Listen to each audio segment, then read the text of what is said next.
최근에 여러 가지 상황들 때문에 아마도 많은 국민들이 걱정과 염려를 하고 계시고 또 그런 상황에서 우리 5분의 국회의원과 시민사회 단체들이 이 상황에 대해서 어떻게 대응할 것인지에 대해서 이렇게 논의하는 자리를 만들었습니다. 작년 말 올 초에 북한이 소위 적대국적 교전국 관계로 내세우면서 앞으로 통일이나 뭐 삼천리 금수강산 이런 말을 자체를 없애겠다고 이렇게 얘기했을 때 모두 충격으로 받아들였고 가장 걱정했던 게 한반도 상황의 군사적 위기가 어디까지 발전할 것인가였습니다. 그리고 지금 우리가 그 첫 지금 고비에 있는 것 같습니다. 남북 관계에서 발생할 수 있는 여러 위기가 진전될 수 있는 상황에 가장 전형적인 사례의 하나가 우리의 첫 지금 이 사례로 지금 다가와 있는 것 같습니다. 그래서 이 상황을 어떻게 처리하느냐라고 하는 것이 결국 앞으로 이 정부 남은 기간 동안 또 그리고 현재 적대적 관계를 선언한 남북 관계의 상황들이 어떻게 갈 것인가 하는 부분에 지금 중요한 아마 시금석이 되리라고 생각합니다. 이제 남과 북의 당국 간에는 적대적 대결 구도가 높아지고 있습니다. 대북전단 살포, 대남 오물풍선 살포, 대북 확성기 방송 등으로 군사적 긴장감이 최고조로 높아지고 있습니다. 이제 게다가 이미 통일부와 북한 간의 전화 통화 라인이 무너졌고 또 국가정보원의 라인 그리고 또 대통령실의 한 라인 등 각급의 통신선 한 라인들이 다 완전히 가동되지 않고 있는 그런 상태입니다. 게다가 마지막 안전장치였던 9.19 군사 합의가 전면 중단되고 파기된 상태입니다. 완전히 끊어진 상태입니다. 게다가 남과 북의 당국 간의 대화할 의사도 전혀 없는 상태입니다. 우발적인 군사 충돌마저 우려되는 절박한 그러한 상황입니다. 이런 절박한 상황에서 오늘 마련된 저담회에서는 이게 정전 70년의 그 구조가 콘크리트 벽이 되었는데 오늘 자담회를 통해서 우리 모두 담쟁이가 돼서 넘어서 위기를 극복해냈으면 좋겠어요. 원래 그게 콘크리트 벽이 아니었죠. 우리 모두가 함께 살고 있는 공동체였어요. 그렇게 꼭 통일로 만들어냈으면 좋겠습니다. 오늘 함께해 주신 모든 분들께 감사드립니다. 이상입니다. 적대적 공생은 국제정치에서 아주 오래된 그리고 정치가들이 자기 내부에 정권적 위기가 있을 때 단골로 사용하던 어떤 의미에서 만병통치약 같이 느껴질 수 있는데요. 아마 이 정부나 저는 북한도 마찬가지라고 생각하는데 문제는 그 활용만 하고 실제로 전쟁으로 가지 않을 수 있다는 그런 생각 자체가 매우 오만하다고 생각합니다. 통제 가능하다고 생각하면서 이 긴장을 키우는 것이 결국 비극으로 끝나면 정치적 활용은 물론이고 전 국민들이 다 피해를 입고 있겠다는 것에서 하루빨리 역사와 시대와 국제 정치에 대해서 겸손함을 회복하기를 간절히 바랍니다. 네, 이상입니다. 최근에 이제 그 대북 전단 살포하고 북한의 이제 오물 풍선 도발, 정부의 이제 9.19 군사합의 효력 정지, 대북 확성기 방송 재개 등 남북 대치가 이제 이어지면서 파주 시민들은 불안감을 현실적으로 많이 느끼면서 생계 위협까지 느끼고 있습니다. 파주 접경 지역 주민들은 휴전 이후에 그 70여년간 훈련장 등 그 군사 안보 문제 등으로 각종 기본권과 재산권을 심각하게 제약받아 왔습니다. 최근 수년간 이제 대북 전단으로 남북 긴장 구도가 이제 심화되면서 심적 물리적 피해가 헤아릴 수 없이 큽니다. 주민들은 매번 대북 전단 살포를 중지해 줄 것을 끊임없이 호소했음에도 표현의 자유를 그 명목으로 근본적으로 해결이 이루어지지 않고 있어서 참담한 심정입니다. 과거 여론조사를 보면 국민의 60%가 대북전단 살포에 반대해왔고 남북관계를 악화시킬 뿐 아니라 북한 인권 개선에도 도움이 되지 않고 오히려 북한의 강경 대응에 빌미만 제공할 뿐인데 계속 행위가 이루어져서 참담한 심정입니다. 50만 파주 시민들의 안전과 접경 지역 주민들의 생명과 재산이 위협받지 않도록 대북전단 살포가 즉시 중단되어야 하며 이를 위해 정부가 적극적으로 나서 줄 것을 파주시의회가 요청합니다. 네. 안녕하세요. 파주 시민입니다. 민통선 북한을 가장 잘 보이는 파주 임진강 리비교 옆에 장마루라 그러죠. 장마루 마을의 이발사라는 아주 50년대, 60년대 영화로 유명했었던 그 마을이 고향이고요. 이 민통선 지역에 대해서는 아주 어렸을 때부터 생활해 왔고요. 지금도 북한 마을이 바로 직선거리로 3.1m가 보이는 데다 집을 짓고서 살고 있기 때문에 누구보다도 이 접경 지역에 대해서는 피부를 느끼고 있습니다. 전업은 아니지만 민통선 지역의 영농인이기도 합니다. 우리 민통선 지역의 민북 지역 개발은 70년대 초에 미군에서 이제 한국군으로 바뀌면서 개발되기 시작했습니다. 아시겠지만 53년 휴전이 시작되면서 한 20여 년 동안 거긴 금단의 땅이었습니다. 굉장히 우리 지역이 장당군이었는데 그 장당군에는 20년 동안 금단의 땅이었습니다. 그러다 70년대 초반에 미군에서 한국군으로 바뀌면서 이제 그쪽을 개간이 허락이 됐습니다. 그래서 전국에 있는 가장 가난한 분들, 가장 힘들게 살던 화전민이라고 불렀죠. 특히 강원도 분들이 굉장히 많이 왔습니다. 그래서 강원도에 땅 한 평 없이 평생을 살아왔었던 그분들이 우리 지역 장마루로 오셔가지고 리비교를 건너가면은 민북 지역 땅을 개척하면 누구든지 자기 땅으로서 농사를 지을 수 있었습니다. 그래서 그들은 지금처럼 뭐 군에서 지뢰를 제거해주거나 이런 거 없이 자기 목숨을 걸고 땅을 개척하면서 농사를 지어왔습니다.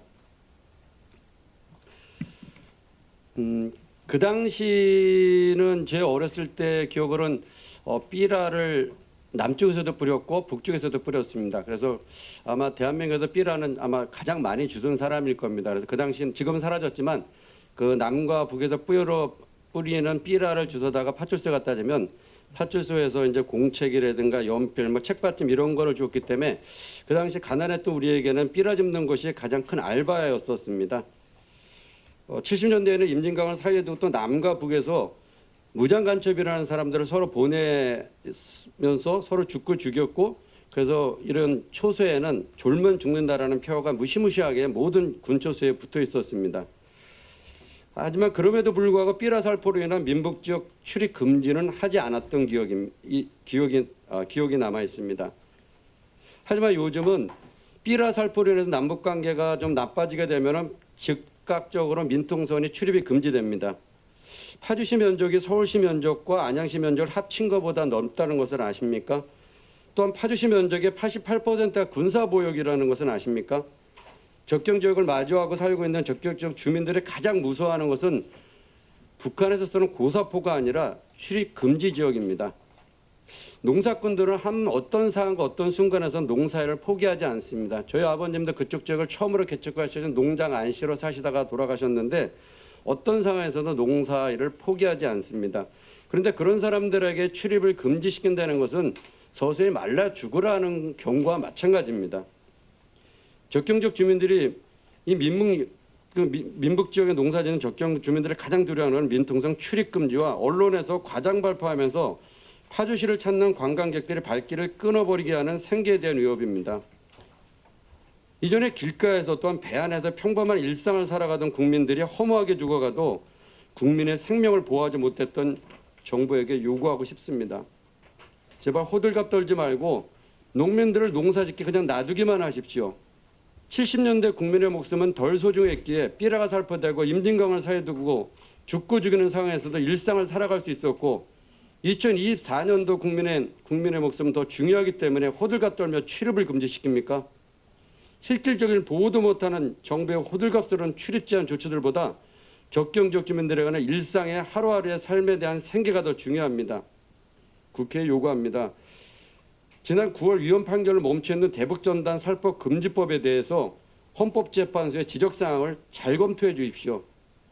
그 취지 자체가 잘못된 것이 아니라 그에 대한 처벌 조항이 잘못됐던 걸로 알고 있습니다. 그렇다 그러면 우리들이 이 지역 주민들이 그리고 또 하나 이 언론도 와 계셨다 한 가지 지적사항을 말씀드리겠습니다. 절대 탈북 주민들이 대북전단 뿌린다 그러지 마십시오. 탈북 주민들이 제가 보기에는 1000분의 1밖에 안 되는 사람들이 뿌릴 뿐입니다. 탈북 주민들의 그 많은 사람들은 굉장히 억울하지만 말을 못합니다. 제발 탈북 주민들이 뿌렸다 하지 마시고 탈북 주민들이 아주 극소수가 뿌렸다고 그거를 분명히 말씀해 주셔야 됩니다. 우리 적경지역 주민들은 자기 검열을 평생 하며 살아왔습니다. 저도 40대 중반까지 집에 갈 때 검문소라든가 옛날 검문소 지역에다가 항상 마음이 두근두근하고 불안했습니다. 그래서 사실 생계의 가장 중심에 있는 농사꾼들이라든가 거기서 장사하는 분들한테 이 대북전단 살포를 금지시켜야 된다고 많은 사람들을 만나고 호소했습니다. 하지만 그들은 자기 검열이 너무나도 강하기 때문에 절대 그런데 모습을 보이지 않습니다. 하지만 그들의 가장 피해자고 가장 두려워하고 있습니다. 그들은 고사포를 두려워하는 게 아니라 관광객이 끊기는 것을 두려워하고 그 다음에 출입 금지를 시키는 걸 두려워합니다. 제발 국회에서 이 두 가지 사항에 대해서 도와주시길 간곡히 부탁드립니다. 이상입니다.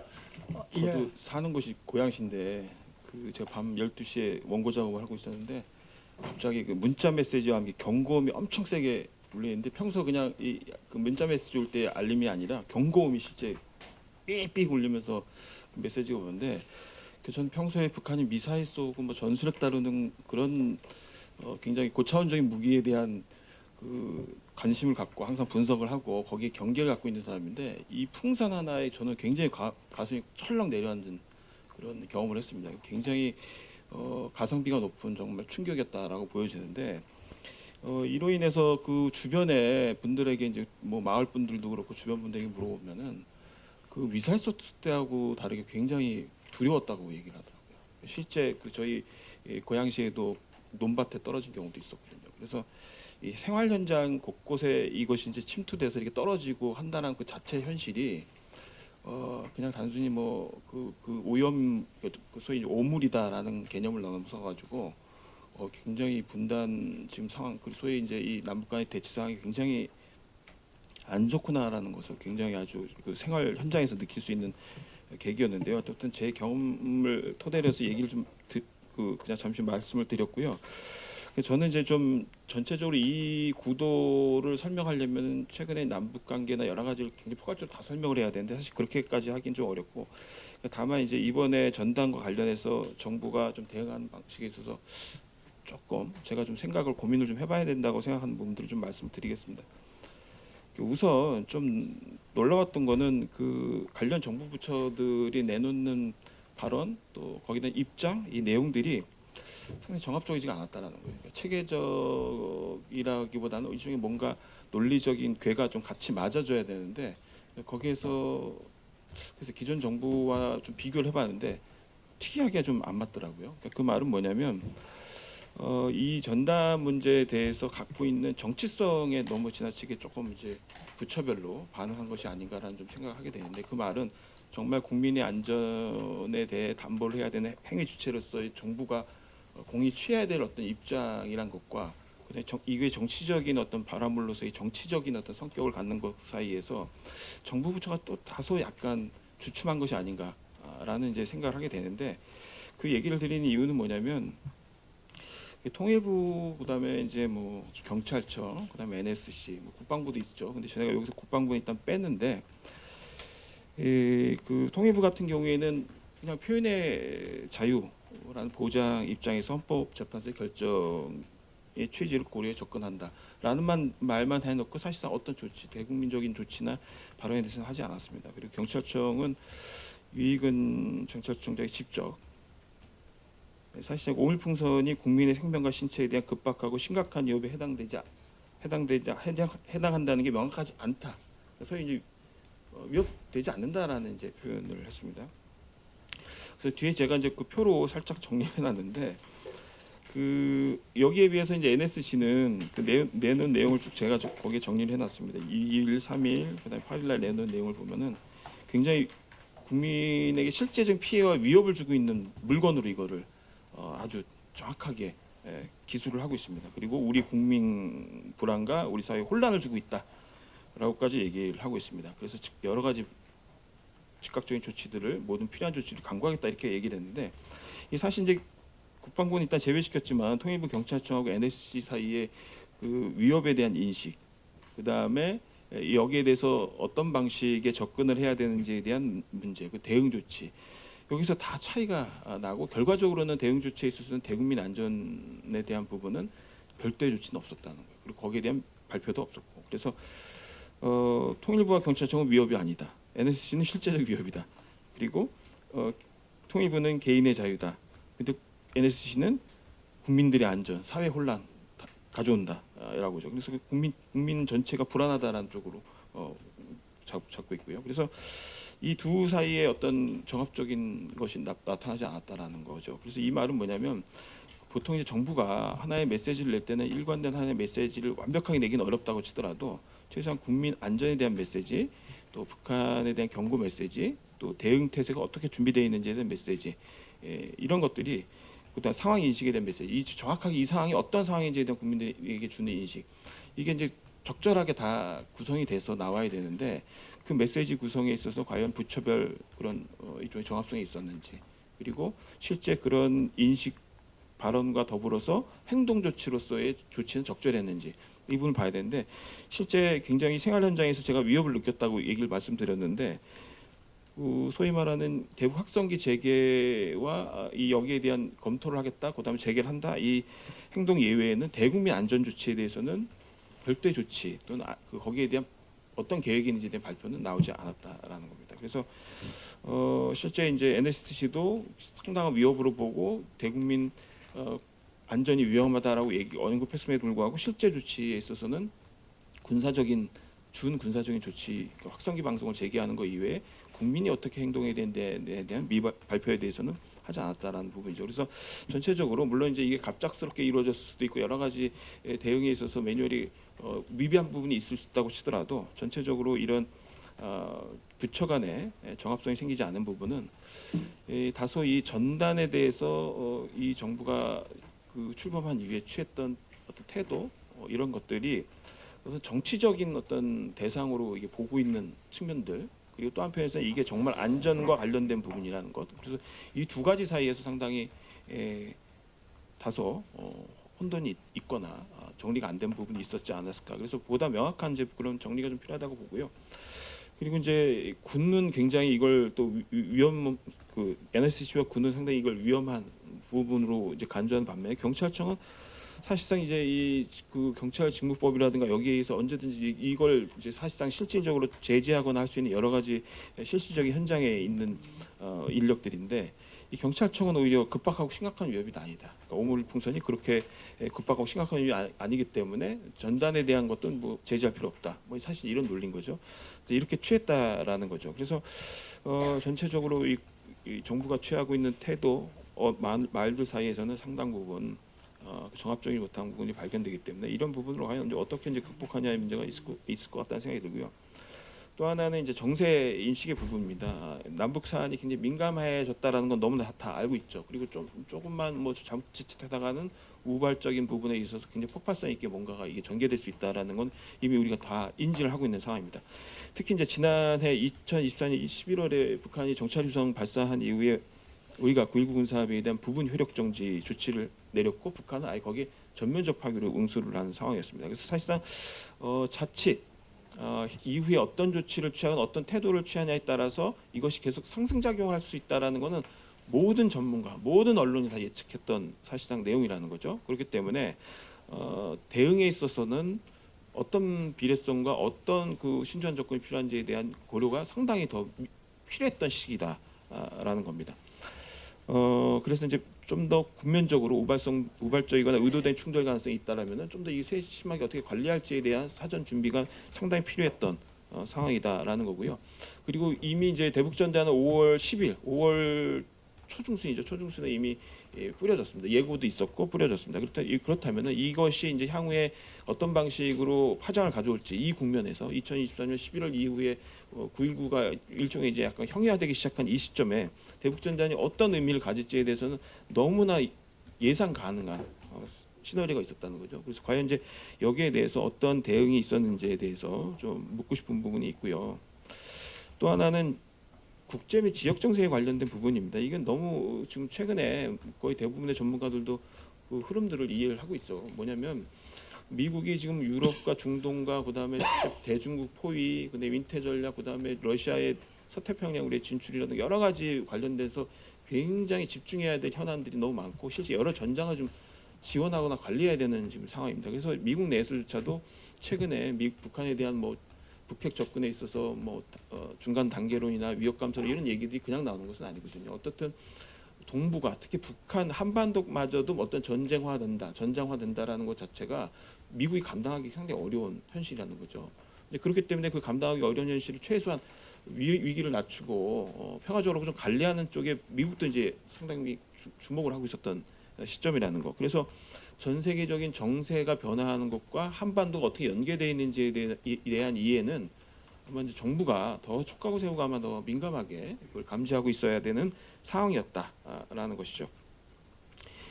그런 입장으로 아마 그런 흐름으로 봤을 때 글쎄 유엔 사령부가 6월 13일 보인 이쪽 태도, 물론 이제 그 다음 날 뭐 좀 더 그걸 봉합하기 위한 여러 가지 말들이 나오긴 했지만 북한군의 MDL 군사분계선에 대한 침범, 그다음에 한국의 대북 확성기에 대해서 이게 정전협정을 위반한 것인지에 대한 조사를 하겠다, 조사 중이다라는 얘기를 하게 됐는데 그 다음 날 뭐 약간 그 봉합성 발언이 나온다고 치더라도 어떻든 유엔사가 이례적으로 대북 확성기가 63년 이후에 시행된 이후에 대북 확성기를 가지고 유엔사가 정전협정 위반이라는 걸 가지고 한국 내에 조사를 하겠다라고 얘기하는 경우가 없었거든요.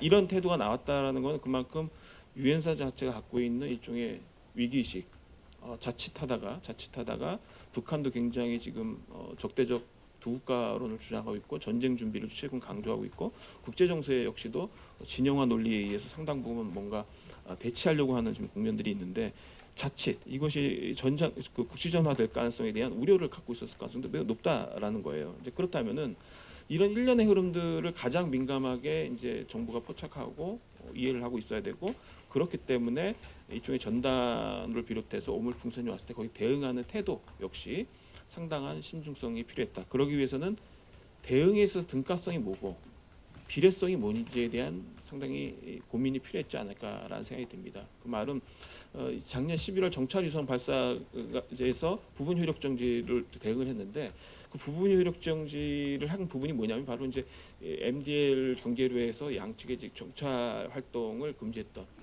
비행을 금지했던 영역을 사실상 이제 폐기하는 그 내용이었고, 그러니까 소위 이제 정찰 위성을 띄웠기 때문에 정찰 능력을 다시 회복하는 걸로 대응하겠다라는 이제 논리였던 것이죠. 근데 그게 이제 작은 거는 보는데 큰 게 이제 맞느냐라는 게 있습니다. 왜냐하면 9.19 군사합의 자체가 갖고 있는 성격 그리고 그것이 갖고 있는 일종의 이제 범퍼 역할, 우발적 충돌을 방지하고 나름대로 평화적인 어떤 관리가 가능하도록 했던 영역 그 자체를 훼손하면서 정찰 능력의 대응 카드로 그게 썼어야 되는지에 대한 비례성의 문제, 등가성의 문제는 여전히 남는 것이 있고요. 이번에도 마찬가지입니다. 북한은 사실상 프레임에 사실상 좀 약간 실패한 부분이 있습니다. 뭐냐면 한국에서 보낸 전단의 내용이 쓰레기 같은 내용이기 때문에 오물 같은 내용이기 때문에 똑같이 오물 같은 성격에 보낸다라는 일종의 그 프레임을 같이 짰던 것인데 한국 내에서 이 오물이 갖는 혐오스러움에 대한 반응에 대해서는 예상을 못했을 가능성이 있거든요. 그래서 그 이후에 이제 3차, 4차 막절 때는 그냥 빈 종이장을 이제 보내긴 했는데 어쨌든 양측 모두의 빈가성이나 비례성을 생각하는 부분에 대한 문제점 그리고 한국이 과연 이제 이 소위 말하는 등가성과 비례성에서 어느 정도 고민을 하고 있느냐 이게 이제 평화라는 기본적 평화적 관리라는 어떤 틀을 자체를 깨가면서 대응 카드를 꺼내는 것이 합당하냐의 문제는 상당히 논쟁적인 고민을 좀 필요로 하는 부분이다 이렇게 보여집니다. 그래서 이제 좀 긴장 해소 해결 방안이라는 부분으로 이제 넘어가서는 프레임에 대한 좀 재설정이 좀 필요할 것 같아요. 그러니까 대북 전단 하면은 마치 이게 표현의 자유라는 프레임으로 이게 모든 것이 이제 허용될 수 있는 것처럼 이제 프레임화돼 있는데. 이게 이제 엄밀한 이제 우리 사회적 논의가 좀 필요하다고 봅니다. 그러니까 표현의 자유 수단인가 이게 전시 또는 심리적인 군사적 수단인가에 대해서는 성격 규정이 필요하다고 봅니다. 역사로 본다면 무기이고 전시 수단입니다, 사실상 이거는. 그래서 이걸 그냥 표현의 자유 수단으로만 단순히 보기에는 굉장히 어렵다. 그래서 내용적인 건 아시겠지만 최근 예만 하나 들자면은 다 아실 겁니다. 중국의 풍선이 미국 본토까지 날아가서 띄운 적이 있는데 그 당시에 F-22를 동원해서 폭발시켜 버렸습니다. 공중에서 폭발을 시키는 그러니까 군사적으로 대응을 한 것이죠. 이거에 대한 심각한 안보 위협으로 우리가 받아들였고 평시 상황이죠. 그러니까 중국과 전쟁하고 있는 상황이 아니죠. 그럼에도 불구하고 군사적으로 대응을 했습니다. 안보 사안으로 본 거거든요, 이거는. 그러니까 이 풍선에 대한 문제는 역사적으로 살펴봐도 평시에 타국가를 향해서 심리전을 전개하는 것 자체를 사실상 전시가 아닌 상태에서 상당히 이례적으로 보거나 아니면 거의 예외적으로 보는 상태, 정상적으로 보는 상태가 아니라는 거예요. 그래서 이런 상태로 봤을 때 우리가 그 정부 주도의 전단 살포하던 시기에서 2008년부터 민간 주도 형식으로 이게 전단 행위 주체가 바뀌는 이 과정 속에 이 부분을 전체적으로 컨트롤하거나 어느 정도 프레임을 정확하게 짜서 이게 전시 수단이라는 것도 굉장히 안보의 위협 수단이 될 수 있다라는 것을 명확하게 거기에 대해서 가이드라인 세우지 못하고 그냥 넘어오고 흐지부지 오는 과정들, 이것이 이제 지금 현 국면까지 오게 됐다라는 겁니다. 그래서 뒤에 제가 뭐 갈등 역사를 쭉 이렇게 열거했지만 2008년에 정확하게 변화가 됐습니다. 이 당시에 이제 소위 말하는 그 자유북한 운동연합이죠. 연합에서 본격적으로 이때부터 전단을 날리기 시작했는데 이 초기에 이명박 정부하고 박근혜 정부가 이거 굉장히 골머리를 놨습니다. 그래서 11차례에 걸쳐서 전단 살포에 대한 제재 조치를 취했습니다. 그러니까 이거는 보수와 진보를 막론하고 이게 안전에 위협된다라는 것에 대해서는 이미 2008년 이후부터 계속적으로 문제의식을 갖고 있었던 거예요. 그러니까 특정하게 이게 표현의 자유의 문제를 떠나서 이미 역사적으로 안전의 문제로 접근해 왔다라는 걸 알아야 되는 것이 있고요. 그다음에 헌법재판소 이 결정 판결에 대해서 아마 이후에 하시는 민변에 계신 선생님께서 아마 더 자세하게 설명하실 거라고 생각이 드는데 이게 소위 말하는 전단 자체가 용인돼야 된다, 합당하다, 정당하다 본 것이 아니거든요. 입법 목적에서는 정당하다고 본 거예요. 이 대북전단 금지 자체의 입법 목적은 정당하다고 본 것이고 수단도 적합하다고 본 거예요. 다만 이제 과잉 금지를 하는 것에 대해서 이게 적합하냐의 문제에 대해서 이제 문제를 제기한 거고 경찰권이나 행정권을 통해서 언제든지 그 제재할 수 있다라는 전제를 갖고 있는 거거든요. 그리고 대법원 판결도 실제 그렇게 나왔습니다. 그래서 전단 자체가 안전을 위협한다라는 거에 인과관계를 이미 인정한 거죠. 그래서 헌법재판소의 사회 판결도 그렇고 대법원 판결도 사실상 전단이 안전을 위협한다는 인과관계는 이미 인정을 한 거예요. 그래서 이제 그런 표현으로 본다면은 이게 자신의 표현을 위해서 타인의 안전이나 공동체 안전을 위협하는 것이 정당하냐라는 문제는 좀 이제 사회적 공론화를 시켜가지고 확실하게 이제 프레임을 재설정할 필요가 있다는 좀 문제의식을 갖게 되고요. 개인의 표현자뿐만 아니라 평화롭게 살 권리, 평화권에 대한 문제 인식, 공동체 안전에 대한 문제 인식, 이게 어떻게 특정 하나의 권리가 압도적이고 더 우월하다고 볼 수 있겠습니까? 그래서 이거는 적절하게 국가가 가이드라인을 세워서 이 둘 사이의 균형, 표현의 자유와 안전, 평화권의 관리에 대한 부분들을 적절하게 균형 살릴 수 있는 부분이 필요하다라는 말씀을 드리겠습니다. 그래서 어떻든 국회의 역할이나 이 부분은 추후 좀 토론 과정에서 얘기 드리겠습니다. 제가 시간을 너무 많이 소비한 것 같아서 이상입니다. 저희가 주관단체라서 그래도 일지 같은 건 써놔야 되지 않나서 할 얘기에 비해서 토론문은 깁니다. 그 대북전단 관련 최근 상황 일지는 쭉 봐주시면 될 것 같고요. 그러니까 이 대응이 그 비례성에서 잘못됐다 하는 문제 같은 거 지금 홍민 교수께서 잘 얘기해 주셔서 따로 설명하지 않고 가겠습니다. 두 번째로 이제 조금 더 긴 목에서 이 사실은 그 전단 문제뿐만 아니라 남북 군사 합의서가 어떻게 지금 무력화되어서 현재까지 오고 있느냐에 대해서 조금 정리해 봤습니다. 그것도 뭐 다 설명할 건 아니고 간단히 요약하자면 하노이 노딜 이후에 이제 북미 간에는 갈등이 합의점이 잘 안 만들어졌는데 바이든 정부 와가지고 인도 태평양 전략에 관심을 가지면서 이제 북미 관계 개선이 좀 어려워지게 됐죠. 거기 중간에서 이제 한반도 평화 프로세스를 추진했던 남북 관계는 그러면 그래도 좀 이렇게 잘 돼야 됐었는데 북미 관계보다 더 악화됐죠. 그 이유 중에 하나가 아니 뭐 한반도 평화 프로세스 한다는 사람들이 왜 그렇게 군사 훈련을 하고 왜 그렇게 무기는 사재기고 심지어 민간까지 해가지고 우리를 도발하냐 하는 것이 감정적으로 또 남북 간의 이 갈등으로 됐기 때문이고, 그래서 남북 간의 대화 채널이 끊어지는 계기가 실제로 대북전단 살포였습니다. 우리는 뭐 충격적으로 그 남북 연락사무소 폭파된 것만 기억하지만 그 뒤에 남북 관계 한 라인이 끊어져서 간헐적으로 복원되고 있지만 아직까지도 특히 윤석열 정부 이후에 복원되지 않고 있습니다. 그래서 이걸 좀 심각하게 봐야 되겠다 생각하고요. 2022년 대선 때부터 선제 공격 얘기가 나와서, 그리고 공교롭게도 그 해에 미국도 북한에 대해서 핵 선제 공격을 할 수 있다는 독트린을 처리할 줄 알았는데 NPR 보고서를 그대로 채택하면서, 게다가 이제 북한도 2022년 9월 최고인민회에서 우리 핵 선제 사용할 수 있다고 그래서 한반도를 둘러싼 남북미 모두가 선제 공격 독트린을 채택합니다. 상대방에 대해서 위협이 있을 때는 선제 공격할 수 있고 모두 다 핵무기로 선제 공격할 수 있다는 독트린을 2022년 채용했는데, 뭐 핵은 그 뭐 상대방의 위협도 있지만 방어 기제이니까 그러면 이게 공포의 균형을 만들 수 있냐? 근데 서로 핵으로 선제 공격하는 독트린을 발표한 다음에 군사훈련을 막 하는데 제한되고 통제된 군사훈련을 하니까 우리를 지켜준다, 이런 공식이 깨지더라는 겁니다.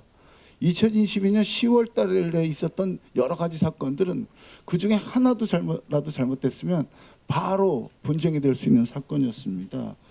23페이지 하단에 있는데요. 우리가 10월 달에 훈련하다가 현무 미사일이 강릉에 떨어졌잖아요.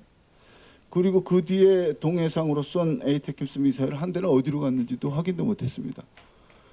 이게 우리 시내에 떨어져서 인명이 다쳤으면 어떻게 될 거고, 잘못돼가지고 북한으로 넘어갔으면 또 무슨 사건이 났을지 아무도 예측 못할 사건이 일어났습니다.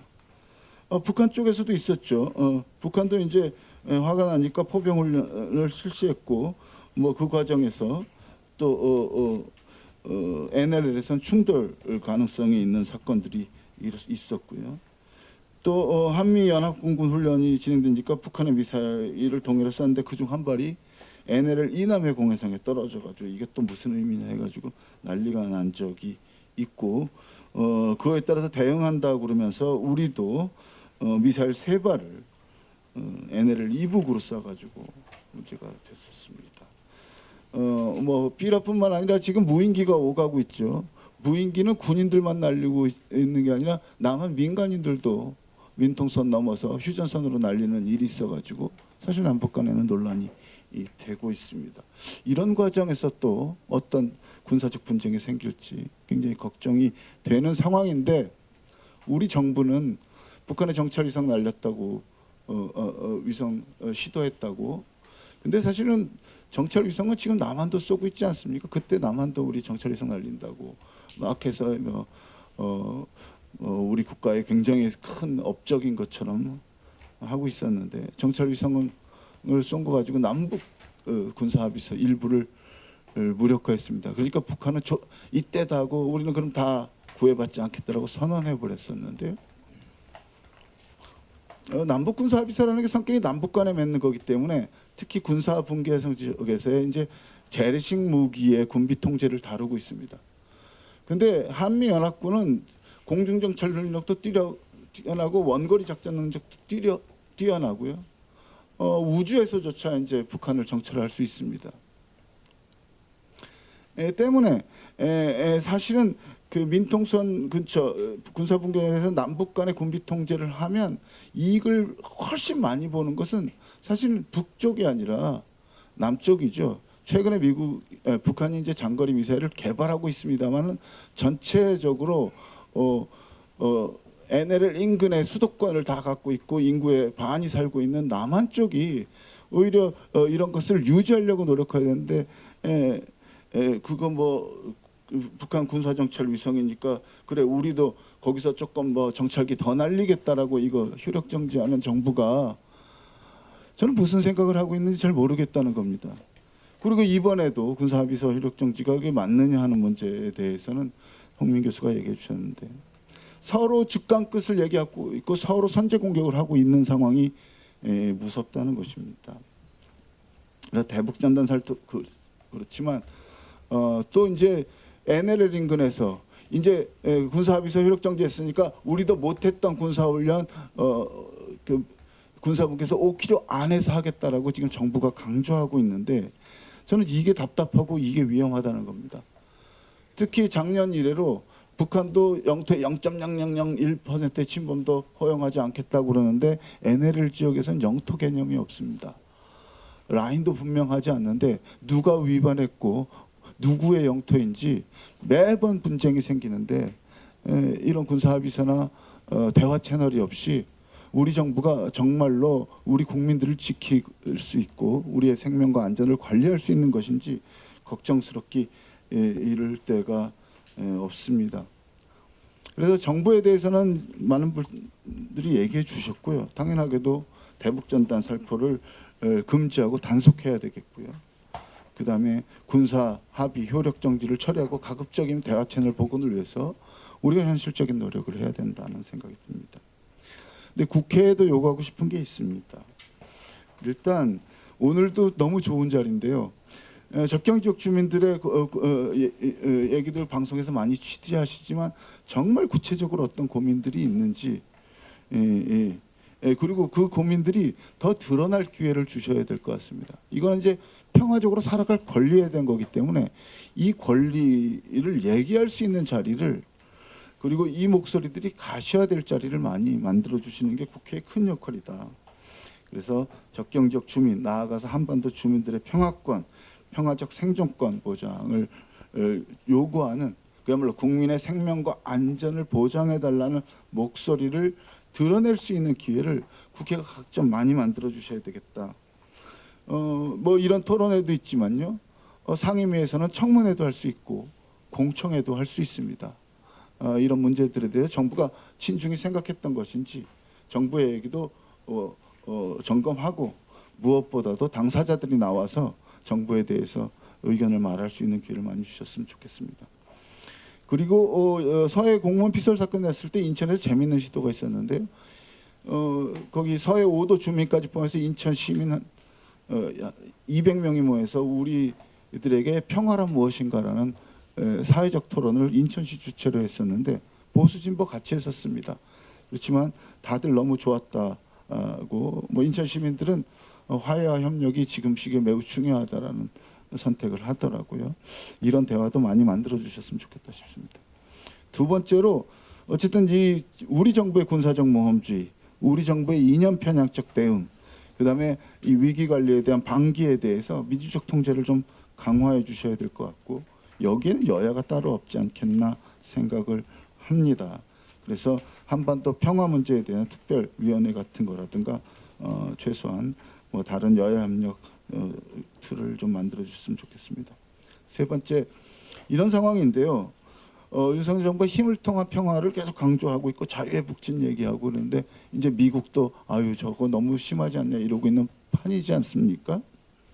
근데 미국에서도 이제 한반도 문제에 대해서 뭔가 좀 평화적 해결 방안이 필요하다라고 노력하는 의원들도 있고 정치인들도 있습니다. 만나러 가면 묻는 게 있어요. 아 그래 윤석열 정부가 좀 그거에 대해서 좀 부정적인 건 잘 알겠다. 그건 이해할 수도 있는데 뭐 정권이 바뀌면 그럴 수도 있지. 근데 거기 국회는 민주당이 다수고 야당이 다수인데 국회 입장은 뭐야? 거기서 이제 되게 소수파로서 한반도 평화 결의안, 한반도 평화 법안 추진하는 의원들이 저희한테 묻는 겁니다. 그런데 당신들은 형편이 좀 낫지 않아? 근데 제가 할 말이 없었어요. 미안한데 발의는 됐는데 아직 통과는 못했어. 거기 과반수 아니야?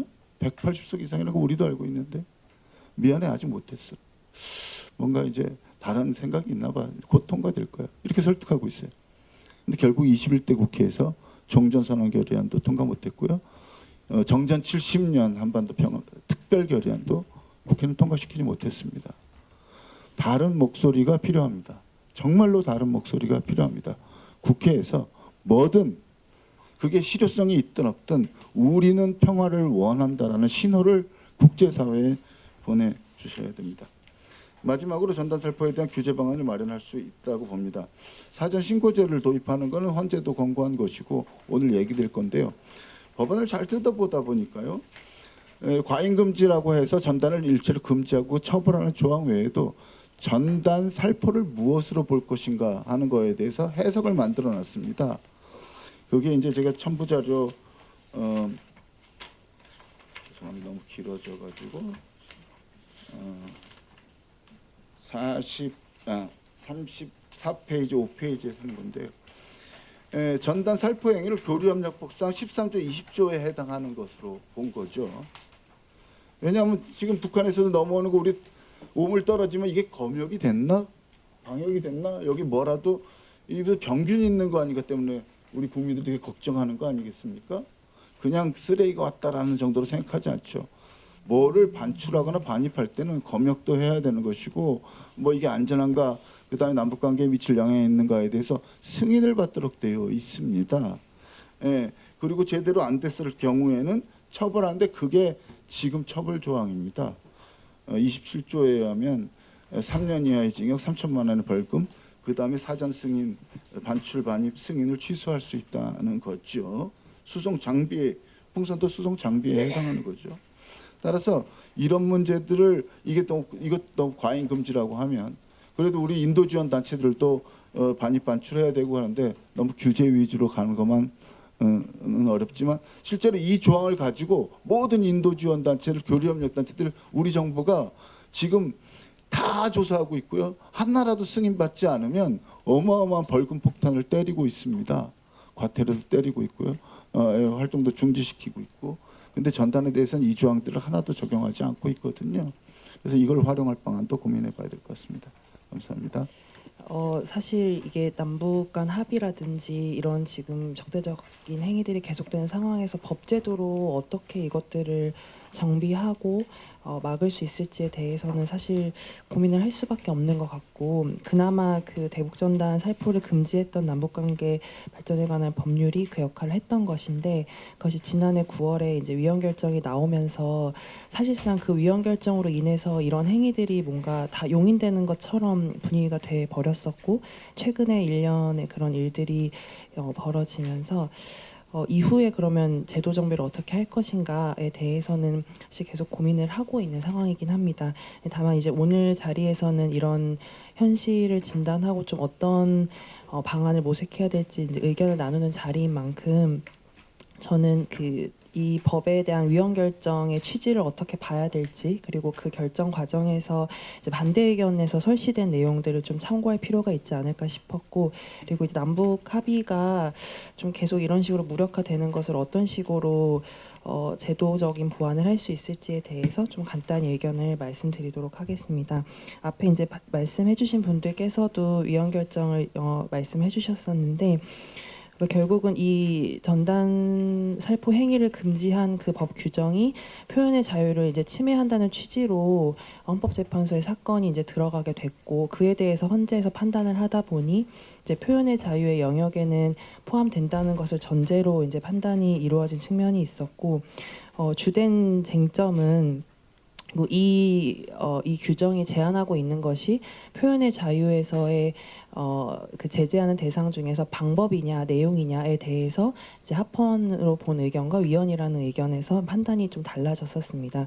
이제 방법에 대해서 제한을 할 경우에는 상대적으로 그 제재 수단을 좀 폭넓게 인정을 하는 것에 반해서 내용에 대한 제한은 매우 엄격하게 해석을 요하기 때문에 이 부분에 대한 판단이 좀 달라졌었는데 이 표현의 내용을 제한하는 결과를 가져온다라는 판단 기준을 전제해서 위헌 의견은 판단을 했었고 앞에 말씀해 주셨던 것처럼 이 과잉금지 원칙이 위반된다는 것은 결국 목적의 정당성, 수단의 적합성, 침해의 최소성, 법익의 균형성 네 가지의 판단 기준을 거치는데 이 국민의 생명, 신체의 안전을 보장하고 평화 통일을 지향하는 그 국가의 책무를 달성하고자 하는 목적과 이를 위한 수단으로서의 적합성은 위헌 의견도 인정을 했습니다. 그러니까 이러한 행위를 제재하는 것 자체는 정당하다고 헌재도 인정을 한 것이죠. 다만 앞에 이제 지적하셨던 것처럼 이것이 처벌이라는 수단으로 해야 되는 것인가, 처벌 외에 다른 수단으로도 제재가 가능한 것이 아닌가에 대해서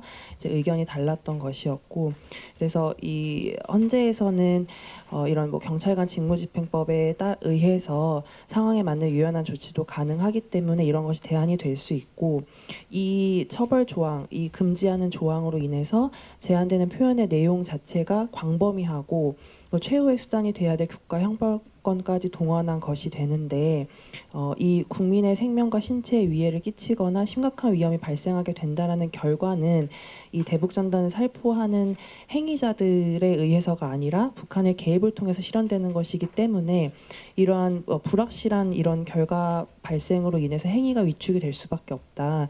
그런 차원에서 침해 최소성도 위배되었고, 법익의 침해나 위험 발생을 행위자가 예측하기 어렵다는 점이 표현의 자유에 대한 심대한 위축 효과를 초래하기 때문에 법익의 균형성도 충족하지 못한다라고 판단을 했었습니다. 그리고 이제 표현의 자유를 침해하는 이유 중에 하나로 또 판단이 됐던 것이 책임주의 원칙에 위배되는지, 그러니까 본인이 한 행위에 대한 책임을 묻는 것인지에 대한 것을 살핀 것인데, 위원 의견 중에서도 4인의 재판관이 앞에 말씀드린 것처럼 이 전단 등을 살포하더라도 이로 인한 위험의 발생은 제3자인 북한에 의해서 초래되기 때문에 형벌을 부과하는 것은 비난 가능성이 없는 자에게 형벌을 가하는 것과 다름이 없어서 책임주의 원칙에도 위배된다, 이렇게 판단을 했었습니다. 그래서 위원 의견의 요지는 이러했는데, 그러니까 근본적으로는 사실 이렇게 제재하는 것 자체는 가능하지만 처벌로만 제재할 것이냐, 이런 점에서 이제 헌재가 위헌이라고 판단했던 것이었고, 이 결정에서 반대 의견을 살펴보면 이 현실적으로 이러한 규정이 마련이 된 취지와 그 연혁을 매우 구체적으로 고려를 해서 판단을 했었습니다. 우선은 이제 표현의 내용이 아니라 방법에 대한 제한이다. 전당 등의 살포의 방법을 통해서 표현을 하는 것을 금지한 것이지 그 전단 등에 어떤 내용이 포함되는지는 고려하지 않는다, 이 조항은. 그렇기 때문에 방법에 대한 제한이기 때문에 심사를 보다 완화해서 해야 되고, 그리고 이러한 국가 형벌권의 행사라는 것이 필요 최소한 범위로 그쳐되는 것은 맞지만 접경 지역 주민의 생명과 신체 안전이라는 매우 중요한 법익의 침해 또는 그 위험을 동등한 정도로, 그러니까 형벌과 같이 동등한 정도로 방지하면서 덜 침해적인 대안은 찾을 수 있을지 의문이다. 그리고 이 살포 현장에서 즉각적으로 그 경직법에 따른 유연한 조치가 제대로 합리적으로 이루어질 수 있을지 불분명하고, 사실 실제로 이전의 전례들도 그러기가 어려웠기 때문에 덜 침해적인 수단을 상정하는 그런 위원 의견의 그런 판단이 현실적으로는 어렵지 않겠냐 해서 이 처벌이라는 수단이 갖고 있는 침해 최소성도 인정을 했었고, 그리고 이 규정 자체를 보시면 여기 이제 40쪽의 곽주에 그 규정을 넣어 두었는데, 이것이 이제 이 행위를 하는 것 자체만 바로 처벌하는 것이 아니라 행위를 해서 국민의 생명, 신체에 위해를 끼치거나 심각한 위험을 발생시켜서는 아니 된다라고 되어 있기 때문에 실제 이 행위가 문제됐을 때는 이러한 요건들을 고려해서 처벌에 이를 것이기 때문에 그 범위가 확대될 수도 없다, 무한정. 그렇기 때문에 이로 인해서 침해되는 사익은 제한적인 반면에 국민, 특히 접경지역 주민의 생명과 신체 안전 확보라는 공익은 매우 중요하고, 그리고 국가가 이러한 국민의 생명과 신체 보호하는 것은 국가의 존립 이유이자 가장 중요한 과제이기도 하기 때문에 법익의 균형성도 갖추었다고 판단을 했습니다. 그리고 여기에 다 이제 내용을 옮기지는 않았지만 이 이제 반대 의견에서는 이러한 그 전단 살포 행위가 지금까지 어떤 역할을 해왔었고 제재 필요성에 이르렀던 그런 연역도 좀 구체적으로 판단을 했었습니다. 그래서 이제 이 전단 살포 행위에 대한 처벌은 남북 합의서가 유효하게 존속하는 것을 전제하기 때문에 이러한 행위를 극도로 경계하는 북한의 입장에서는 이 억제를 위해서, 전단 살포의 억제를 위해서 남북 합의서를 준수할 이익이 있고, 그리고 북한이 남북 합의서를 준수해서 대남 적대 활동을 하지 않거나 억제하는 경우에는 당연히 접경 지역 주민의 안전과 한반도 전체 평화가 유지될 수 있기 때문에 그로 인한 공익 달성도 큰 효과가 있을 것이라고 판단을 했습니다. 그래서 이 헌재 결정만 놓고 봤을 때 이 규정 자체가 전단 등의 살포 행위라는 표현의 방식에 대한 제한에 해당되는 것인데도 이제 내용에 대한 제한이라고 보고 엄격한 기준을 적용했다는 것이 비판받을 지점으로 지적할 수 있을 것이고, 그리고 실제로 이렇게 대북 전단 살포가 이루어졌을 때 경찰력이 어떻게 작용해 왔는가를 살펴보면 이거 현장에서 어떤 즉각적인 대응이 되거나 경찰이 사실 파악하지 못한 상태에서 살포가 이루어진 경우도 많았기 때문에 경찰의 어떤 대응을 일관되게 기대하기도 어렵고, 특히나 이게 정부의 대응 방향에 따라서 최근 그 대응 의지나 이런 것들을 보더라도 보이는 것처럼 일관된 대응을 기대하기 어렵다는 점을 보더라도 이 현재 결정에 좀 많은 문제가 있지 않나라고 보고 있고요. 그리고 무엇보다도 이 대북전단 살포로 인해서 이런 초래됐던 국면들, 그리고 그런 살포 행위를 막아야 될 이유가 계속 반복적으로 확인되었기 때문에 이런 입법에 이르렀음에도 불구하고 이러한 것들은 외면한 채 사실상 표현의 자유가 마치 가장 이제 최우선의 가치이고 제한할 수 없는 것처럼, 그리고 이 전단 살포 행위가 그러한 표현의 자유의 중요한 하나의 표현 수단인 것처럼 그렇게 됨으로써 평화 통일을 지향해야 할 국가의 책무, 평화롭게 살아갈 수 있는 권리, 그리고 남북 정상 간의 합의를 존중하고 지켜야 할 필요성이 모두 소거되는 결과를 초래한 것이 아닐까 이렇게 보고 있습니다. 그래서 그러니까 어떤 방식으로 규정을 두어야 될지에 대해서는 이제 앞서 의견을 주셨었는데, 이 기존의 이제 위헌 결정을 받은 이 조항에서 담고 있는 의미 자체가 이러한 행위를 통해서 국민의 생명, 신체에 위해를 끼치거나 심각한 위험을 발생시키는 것을 금지하고 있는 것이기 때문에 어떤 사전적인 그런 제재 수단을 같이 고려하더라도 이와 같은 방식의 다시금 입법이 필요하지 않을까 싶고, 그리고 이제 발제문에 구체적인 내용을 담지는 않았지만 이 같은 날 이제 국가보안법에 대한 그 결정도 헌재 결정도 있었는데 똑같이 표현의 자유에 대한 판단이었고, 물론 이제 단면적인 비교가 어려운 측면이 있기는 하지만 국가보안법의 경우에는 표현의 자유의 영역 중에서도 내심의 자유, 그러니까 이적 표현물이라고 분류되는 표현물을 가지고 있고 그걸 내가 갖게 되는 것만으로도 어떤 위험성이 있다라고 판단하고, 그 판단 과정에서 남북 간의 관계라든지 북한의 어떤 모습이라든지 이런 것들 매우 구체적으로 고려해서 이런 국가보안법의 규정은 헌법에 반하지 않는다라고 판단을 했었는데, 똑같이 표현의 자유의 영역에 대한 판단을 하는 과정에서 이 현실적인 그런 연역이라든지 문제에 대해서 매우 다르게 판단이 되었던 것이 아닌가. 그리고 이러한 두 결정의 이 구체적인 내용을 살펴보면 이것이 지금 우리에게 어떤 의미를 갖는 것인가를 좀 많이 생각해 보게 됐던 것 같습니다.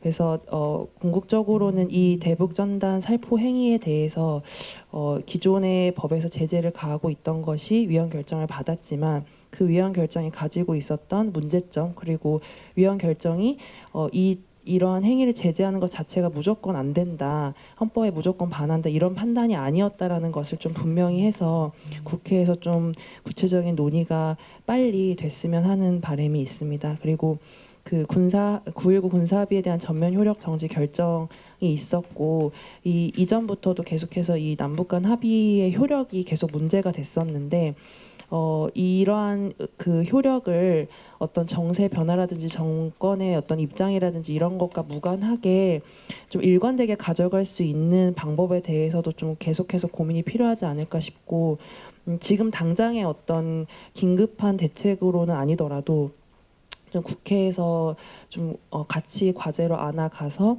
이 합의에 어떤 식으로 법적인 효력을 부여하고 이러한 지금과 같은 상황이 좀 반복되지 않도록 할 수 있을지에 대한 좀 역할을 촉구하고자 이 발제문 뒷부분에 좀 내용을 넣어놨는데, 이 부분은 이제 발제문을 참고해 주시면 될 것 같고, 이따 좀 시간이 허락하면 간단히 다시 말씀드리도록 하겠습니다. 네, 이상입니다. 저는 국제정치학자 출신이니까 좀 큰 얘기부터 시작해서 4가지 포인트 정도 말씀드리고자 합니다. 한반도가 신냉전에 시험대가 도가 있는 건 확실하게 보입니다.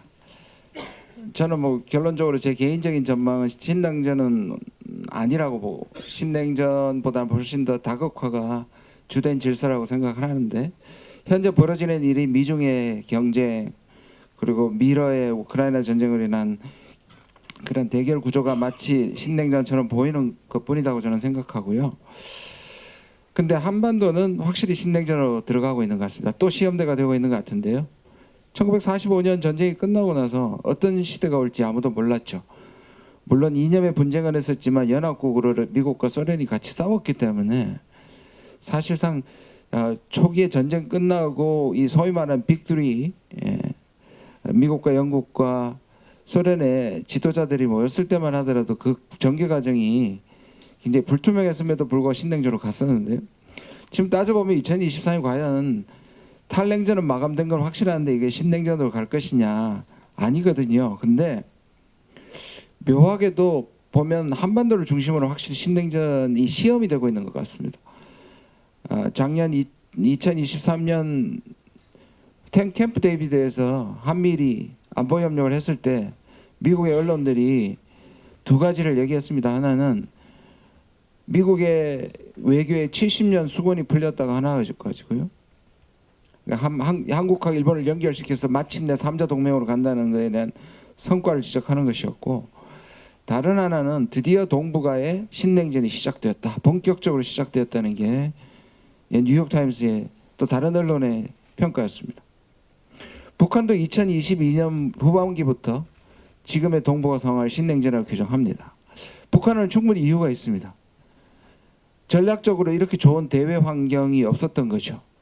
사실 글로벌 가버넌스가 확실했을 때는 러시아와 중국도 미국과 함께 대북 제재를 이끌어내고 비핵화를 위해서 같이 노력했던 것에서 신냉전은 북한이 이러한 괴로운 소외와 제재 국면을 벗어날 수 있는 최고의 찬스를 제공했고, 지금 그 결과를 보고 계시는 거죠.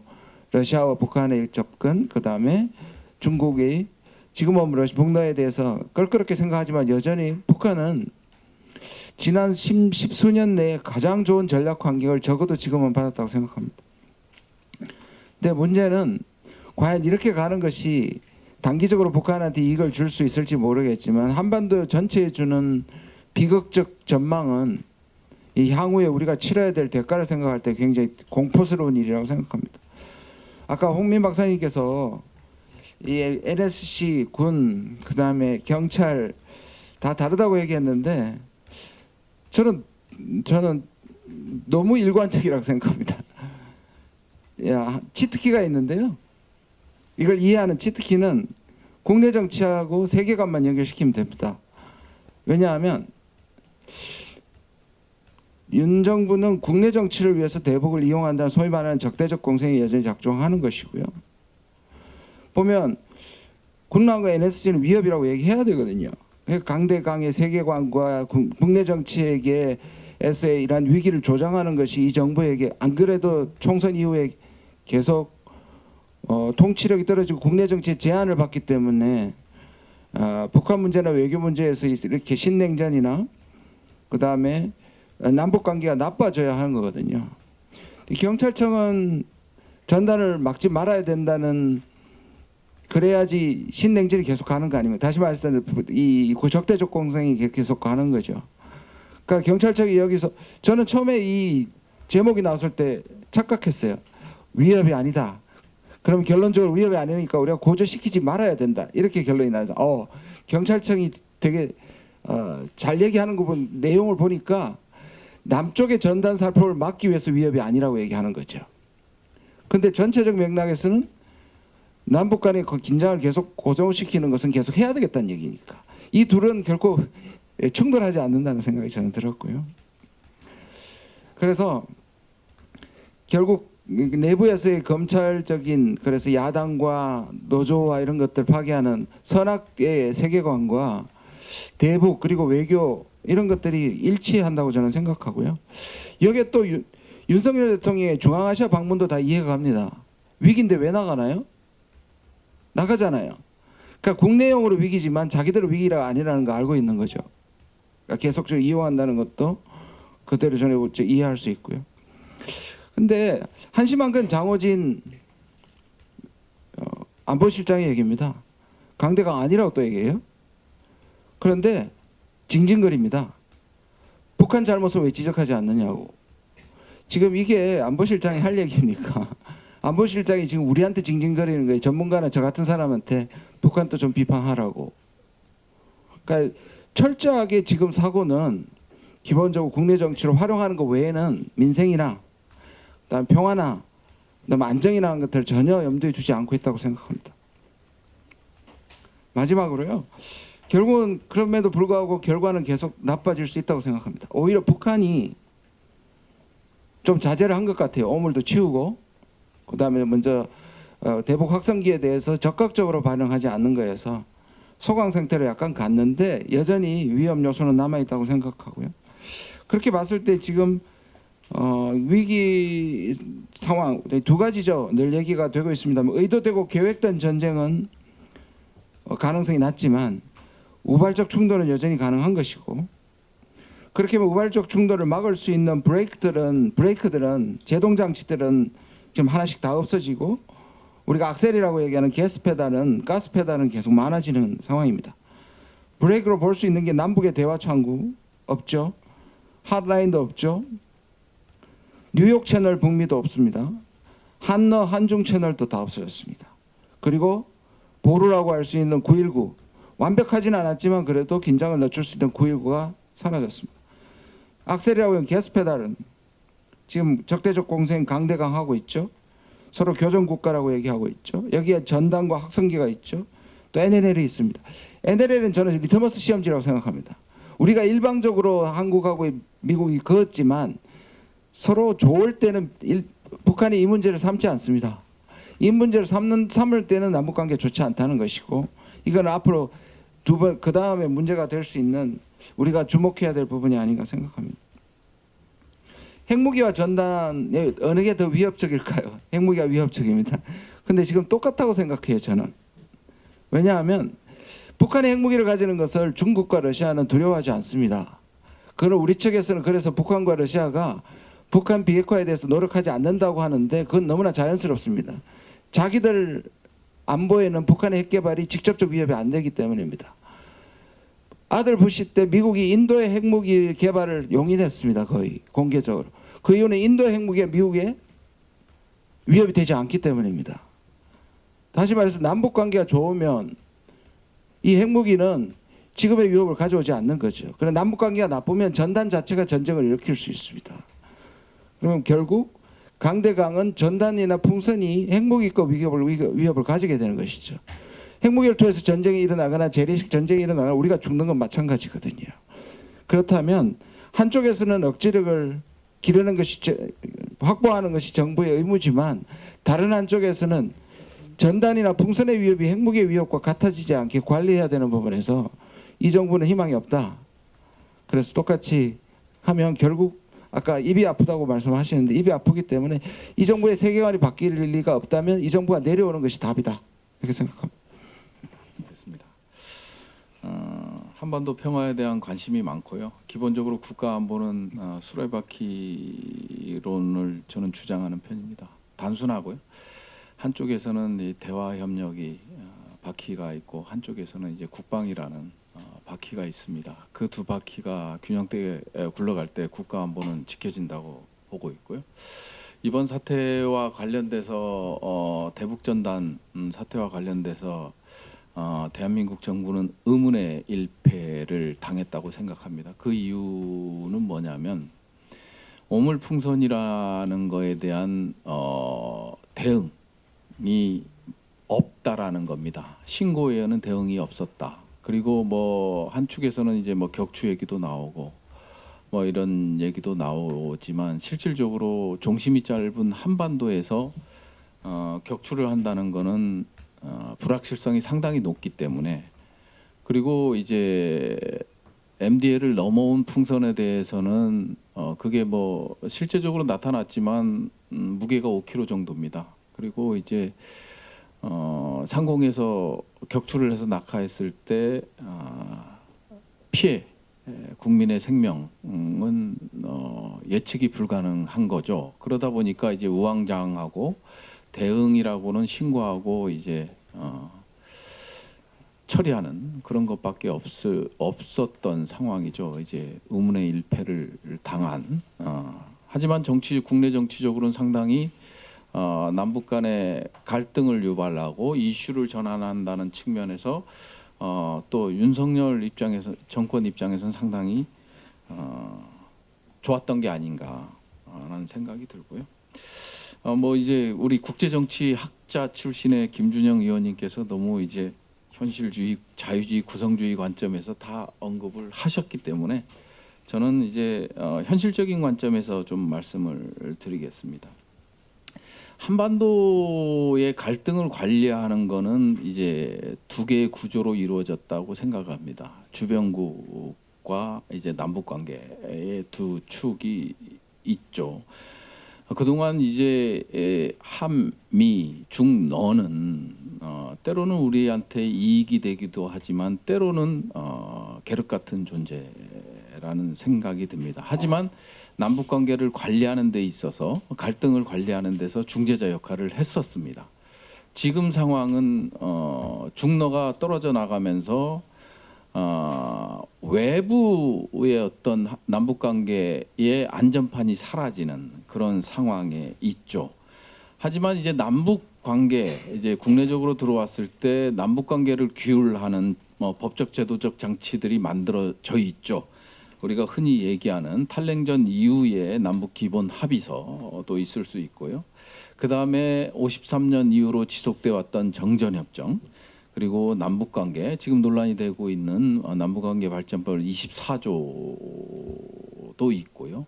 그리고 이번에 효력정지, 전부 효력정지를 한 9.19 군사 합의 등이 있습니다. 이 두 개의 구조에 의해서 그나마 갈등 속에서도 유지가 되어 왔는데 이런 것들이 전부 무너져 버렸습니다. 지금 무너진 상태에서 유지되고 있는 게 정전협정이죠. 그동안 우리 진보 쪽 진영에서는 유엔사의 역할이라든지 이런 거에 대한 기대감이 없었어요. 근데 이번에 나타난 정전협정과 관련돼서 유엔사의 역할은 남북관계를 관리하는 핵심 제도라는 게 드러났습니다. 유엔사가 확실히 개입을 했습니다. 이번 남북 간의 갈등 구조에서 유엔사의 개입이 상당히 효과를 발휘했고 거기에 이제 국방부가 수용하는, 그러다 보니까 이제 대북 확성기 같은 경우도 2시간 하고 아예 멈춰 버렸거든요. 그런 것들이 결국은 유엔사의 역할이 상당히 컸다. 하지만 상존하는 문제는 아무래도 국방위를 가다 보니까 국방부 입장에서 말씀을 드려야 될 것 같아요. 도발의 개념이 이 개념 정립 자체가 정권에 따라 자의적으로 해석되어지고 있다라는 말씀을 드립니다. 도발이라는 것은 명확히 군사적 대응 조치가 필요한 거를 우리는 도발이라고 합니다. 그럼에도 불구하고 군사적 대응 조치가 필요 없는 부분에 대해서도 도발이라는 개념을 사용하고 이거에 따라서 군사적 대응을 합니다. 그런 측면에서 봤을 때 지금 윤석열 정부는 상당히 도발의 개념을 잘 이용함으로써 남북 관계의 갈등 구조를 심화시키고 있다라는 좀 개인적인 우려가 있습니다. 또 1994년 우리가 이제 평시 전자권 전환을 가져올 때 가져오고 싶어도 못 가져온 게 있어요. 그거를 일종의 연합 권한 이임, 이제 코다라는 건데요. 그 부분에 대해서는 평시에도 6개 부분에 대해서는 연합사령관이 권한을 행사한다는 겁니다. 그게 대표적인 게 보면 정전협정 관리와 한반도 위기 관리가 이제 대표적인 거고요. 그 두 부분이 대표적인데 신원식의 국방부에서 우리는 이거와 관련돼서 어떤 제재나 비판도 하지 않고 있습니다. 즉 강끝이라는 표현을 너무나 자연스럽게 쓰게끔 놔두고 있어요. 즉 말하시면 즉시 강력하게 끝까지 대응한다. 이게 연합사 이제 이 전시 작전권, 평시 작전권과 상당히 위배되는 표현임에도 불구하고 쓰고 있어요. 즉시 물론 자위권 유엔 헌장 51조에 따라서 자위권 행사 차원에서 할 수 있습니다.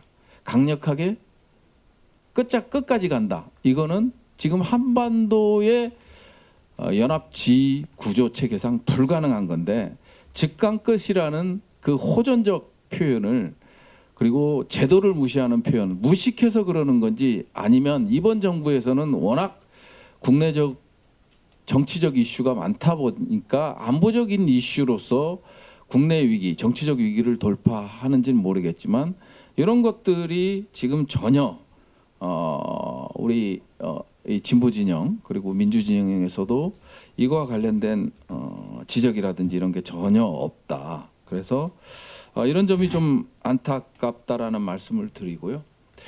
지금 이번 전단살포와 관련된 사태는 뭐 우리 홍민 박사님이나 뭐 여기 기타 계신 분들 또 오민혜 변호사님부터 시작해서 다 잘 말씀해 주셨어요. 헌법 위헌 결정의 취지에 대한 전제 조건이라든지 이런 부분도 없이 여전히 국민의힘과 윤석열 정권은 표현의 자유라는 그런 막연한 가치만 가지고 논의되고 있고 그거에 비해서 우리 쪽에서는 활발하게 논의가 되고 있지 않다라는 점이 좀 안타깝고요.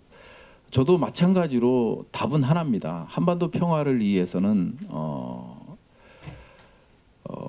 안보를 정치화하는 정권은 필요 없다. 빨리 끝장내는 게 답이다라는 말씀으로 제 말을 끝내도록 하겠습니다. 감사합니다.